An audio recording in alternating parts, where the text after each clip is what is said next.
What is up? My name is Douglas Nyback. This is DNA, which stands for Douglas Nyback Acting. Today's video is 7 things that I look for in self-tapes when I'm coaching actors. The vast majority of these coachings are for actual self-tapes, and we jam on their self-tapes together. These are their auditions that they're going to be submitting to casting. There's a lot of consistencies that I've found that I'm looking for, and that tend to be the things that, if built in, elevate your chances to book pretty astronomically. So I wanted to start talking about them. Anyway, let's get into it because I've wasted enough of your time. Number 1, creating a strong opening moment for casting. Back when I was coming up in the late Cretaceous, when dinosaurs ruled the earth, all of our auditions were in person, which meant that casting could only see a very limited number of people because they had to rent studio space, they had producers coming in, so a role would get, I don't know, 25, maybe 50 people seen for it. And to get into the group of people that would get brought in was like a real grind. So you had to prove yourself to casting because they're auditioning for jobs as well. And they're only going to bring in actors that they know are going to make them look good to their bosses, which are the producers. Now we're in the land of self-tapes. So submissions have skyrocketed. Where they normally would have seen 25 people, they're now seeing like 250. And that's a wonderful thing. And it also comes with its own set of problems. One of the problems is the more actors you see, the more it all just fuzzes together. It's really hard to stand out amongst a crowd of hundreds. So one of the things that I've focused on as a coach that's really been paying off for clients is in their opening moments, creating something that hooks casting in a way that is just going to be different from what they've seen before. This isn't about acting better or acting worse. It's certainly not about doing something random for the purpose of just doing something random and standing out. It's finding a way within the truth of the material to start the scene physically, emotionally, intellectually, in a way that odds are they haven't seen before. The other day, I was doing a coaching with somebody who was auditioning for a crime scene tech. This is somebody who shows up at a crime scene and is like, no, crime has been happening. Somebody shows up and they're like, what do we got? And then they go into exposition about the bodies that were found and all this stuff. The average actor first is just going to stand here. They're going to deliver the lines. Elevated, an actor might sort of step into frame, be seeing things, be piecing things together, or start with their back to camera, turn, like doing something over here, and then when the person speaks, turning in and referencing the room. All of these things are good, and you can reasonably assume that even the more interesting choices, dozens and dozens and dozens of people are going to do that. Entering, exiting frame, starting with your back to camera. These are things that anybody who's watched the Rachel McAdams audition for The Notebook is like, okay, cool, I'm going to implement these things. What we ended up doing is thinking outside the box, which is why I have a Q-tip in my hand. Q-tip and a baggie. So what we did on action, because we're in charge of how the edit plays, is we had her come up to the camera, literally, Q-tip, camera lens, and she's getting a piece of evidence off the lens. And then the dialogue comes in and she's talking while she's putting away the evidence. And then by the time the exposition is done, we're out of the audition. Now, that's a really unique choice. That's not something that you're going to be able to do for everything. But the important thing is actors thinking creatively about how to hook folks. Assume that casting has seen 50 versions of the scene before they see your take. Assume that they're going to watch 50 after. Do something that is what the story requires of you that's going to make them go, whoa, what? I haven't seen that yet. That's cool. And that is going to cause you to stand out. Too many actors try to predict what they think casting wants, or they go in thinking that they have to prove that they're a good actor. None of that is actually on the table. Your job is to go in, give them the thing that is written, and do so in a way that's unique to you, and that does correlate to interesting physical choices like this. So, hook them out of the gate. It's valuable. Which leads us to number 2, movement and embodiment in frame. Too many actors get locked on the mark. Always remember that you have a foot in front of the mark that can put you into a close-up. You have the mark itself, and you got about 1.5 feet behind the mark. I've talked about this a lot, but simply moving along this linear frame can create levels and layers and dynamics that doesn't require the camera to move in order to capture this. Too many actors just become bobbing talking heads, and they don't keep the frame alive and active. You're not auditioning for Can You Talk Words Good the musical. Embodiment, telling the story with your whole self and using your physicality, using movement, without blowing out your frame, without shaking around to the degree that it doesn't feel like a cinematic performance. I've got all sorts of deep dives in this on the channel. If you want like to really dive into those things, go for it. Number 3, if you are given multiple scenes, don't do the same thing in all of them. They give you multiple scenes because they are looking for, does this actor understand the journey of the character throughout the episode, throughout the feature, throughout the series? Even if, like, say you're auditioning for a Hallmark show, and scene 1 is about the magic of love and Christmas, and scene 2 is about the magic of love and Christmas, and scene 3 is about the magic of love and Christmas. I don't know why, but like for some reason the Hallmark Christmas movies are the ones with the biggest page counts for auditions. It's like series regulars on HBO shows can be cast with 4 pages, but Hallmark needs to send you 16. It seems as though all of these are exactly the same, but the reality of it is that the character is going through something similar in each scene, but they're processing it differently because they're at a different point in the story. The character has changed from scene 1 to scene 2. Look at the page count, not the page count of the audition, the page count of the movie. Scene 1, very often you'll be in the first 15 pages, which is act 1. Scene 2, you're going to be probably in act 2, which is like 15 to 75. And then assuming a 90-page script, and then act 3 is like 70 to 90, 75 to 90, or,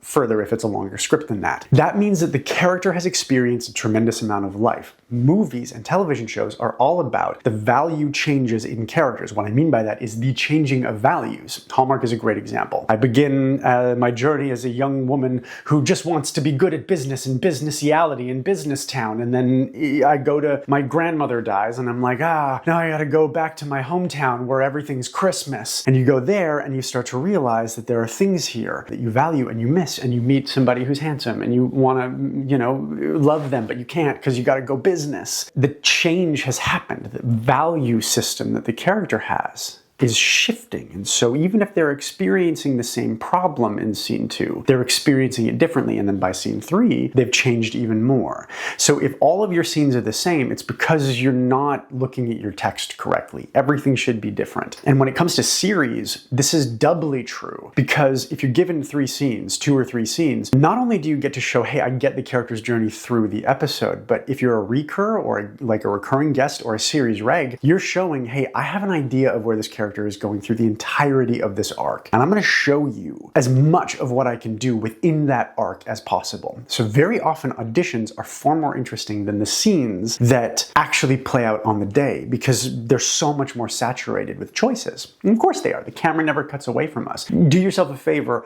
watch my breakdown of Rachel McAdams' audition tape for The Notebook, and then go watch the scene, and you'll realize, holy crap, her audition was much more loaded than the scene was, because the scene is a synergy between 2 people, and the audition never cuts away from Rachel. Anyway, moving on. Number 4, pace. Every actor gets told you need to push the pace. It needs to go faster. This is the number 1 note that you're going to get from casting. I've broken this down in different ways, but the main thing about this note is it's not about how fast you're going, it's that you're being boring. So the rule of thumb that I have is never process something in silence between lines that you can be processing while the other character is speaking to you. Meaning, if I'm getting instructions on how to bake a cake from somebody, and I'm just staring at them and listening, and then they're done talking, and then I'm like, so what you're saying about cake is, and I'm just waiting for my real life to begin so that I can talk. That is uninteresting, and it will feel as though the pace is dropping, as opposed to active opinions through the other character's dialogue. They're talking to me, I'm processing, I'm piecing it all together as they're talking. I might be trying to get a word in edgewise. I'm communicating in my silence, because dialogue is communication on both sides continually. So reactivity through the other person's line, and then very often I have gone through everything I need to go through to speak right away, which is going to drive the pace. Sometimes I won't have been able to go through everything that I need to go through, and then the rule of thumb is don't speak until you've had the idea to speak. You've had the thought. And sometimes you are going to need silence in that. And those beats in silence, odds are going to be the ones that you want to be taking. So when someone else is talking, you're not waiting for your real life to begin. You're actively communicating in silence to them as you process the information, and then odds are you're going to be able to move into your dialogue quicker. Then if you need more time, take it. You can watch the take back, and if you need it to move faster, then you've already discovered the thought process that connects the dots, and you can probably just pump up the gas on it. Number 5, memorization of the story, not the dialogue. Now, you need to have your dialogue memorized. At the end of the day, you have like kind of one job, so like do it. And the problem is that actors go through and they just memorize, this is my line, this is my line, this is my line, as opposed to what I recommend, which is read the story from top to bottom 3 times as though it is a book. So you holistically understand the story without any emphasis on your own character or your own character's dialogue. Sometimes this can take me up to an hour to do because I'm a freaking narcissist. It's why I chose the job in front of the camera. So I want to be the focus. So I like zero in on my deliveries. And instead, what I need to do is read the story so I understand all of it from top to bottom the way I would just reading a book. Then I understand it so completely that what I say becomes the only thing that makes sense. It makes memorization happen so much faster, but most importantly, I'm not disconnecting from what's going on to remember what I have to say next, because what I say next is the only thing that makes sense to say. Where actors get caught up is they shut down and they're listening because they're moving forward in their mind to their own line of dialogue. And if you think it, it will read, which means that's just thought that's being pointed to something that has nothing to do with your audition. So memorize the story, understand the story holistically. And then from there, the dialogue, 1, will stick in your brain way faster. And 2, even if it's not there, you'll understand what's going on so much that paraphrasing is going to be no problem. And you're not going to have that like actor disconnecting from the scene in order to memorize the words stuff. Number 6, dirtying up the text. Too many actors come in and they've memorized their text in a very grammatical way. Memorizing text through ideas is a much more effective way to do it. We don't speak in perfect grammatical form. It is not a literary medium. It is a performed one. So don't memorize grammatically. Speak to the ends of ideas. False start, stop, stutter. These things are so necessary to break up and make the text feel lived in. Too many actors get really rigid. They come in here trying not to f the words as opposed to communicating, going after what they need in an authentic way, which involves ums, ahs, false starts, stops, and stutters, because that's how we process text in real life. And leads me to my final point, point number 7, clarity of purpose. 2 main questions that I ask actors at the end of every first take. 1, who is this person? Character creation, all that kind of stuff. 2, what does this person need? Now, an objective is not a revolutionary concept for actors. It's like one of the first things you learn. What is the purpose of the scene? What does the character need in the scene? The issue is that actors, they choose what I call Oprah's couch versions of these, where the description of what they need is longer than the scene itself. They're like, well, my character has status and they want to be heard and seen and blah, blah, blah. And that's so boring. What does my character need? I need something very specific from this person. I want to fight this person. I need to this person. I need to get something from them, something that's clear and tangible, a target for you to point all of your choices at. And your choices can take the long road there, but everything has to be for the purpose of that thing. What do I need from this person? How do I need to change their behavior? What do I need them to give me? Nothing esoteric. Those things do happen in scenes, but they are causational. They are the effect of action. Power dynamics do change in scenes all the time, but in a scene where I need to get $100,000 from this person. I don't have the $100,000 they do, but by the time the scene's over, if I get it, the power dynamic has changed. If I don't get it, then I've lost the power dynamic in the scene. I've lost the scene. Those things take care of themselves. My job is to try to get the $100,000. Pick something clear, fire everything at it. Watch the take back. If it doesn't feel like it's on the mark, pick a different purpose. And those have been 7 things that I look for